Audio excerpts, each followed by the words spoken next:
Mani ma'murligim dod-dildora ayollaringizga ayting, bo'ldi, bunaqa yashashmasin deyaptilar. Mana shu oxirgi 1 yil ichida ham statistika qildik, endokrinologimiz bilan, mammologimiz bilan haqiqat o'simtalar, miomalar, buqo bezidagi kistalar va ayniqsa ko'krak bezida bo'layotgan kistalar, onkologiya ko'payib ketyapti.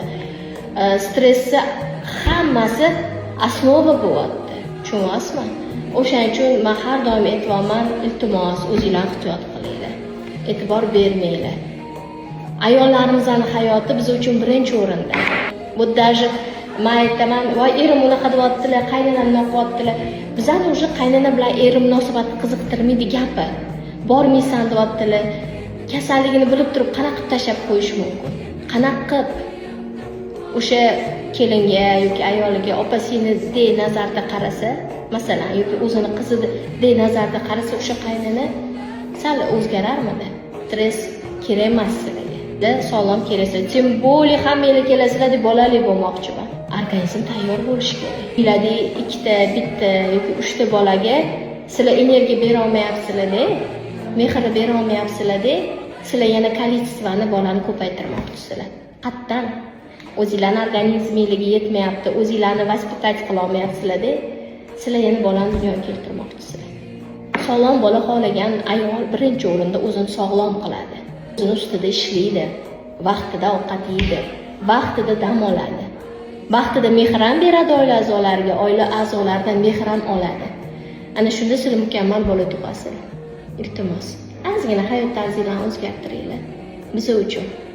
Kelishdingmi?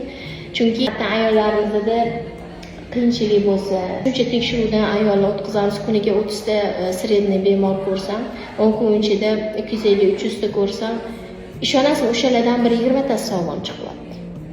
280 ta sog'lom chiqmayapti.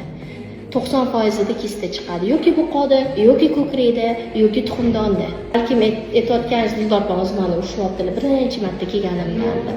Shunchaki siz yaxshi bo'lishingizni xohlamayman. Xo'p, kelishdik, harakat qilasizmi? Bo'ldi, hech narsani o'zimizga olmaymiz.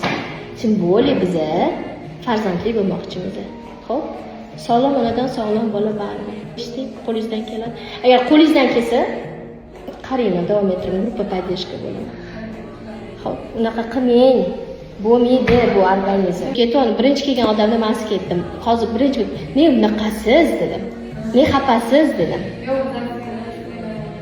Настроенияni o'zingiz ko'tarmasangiz, uncha odam ko'tarib bermaydi. Tushuntira oldimmi? Bo'ldi, sog' bo'ling, salomat bo'ling.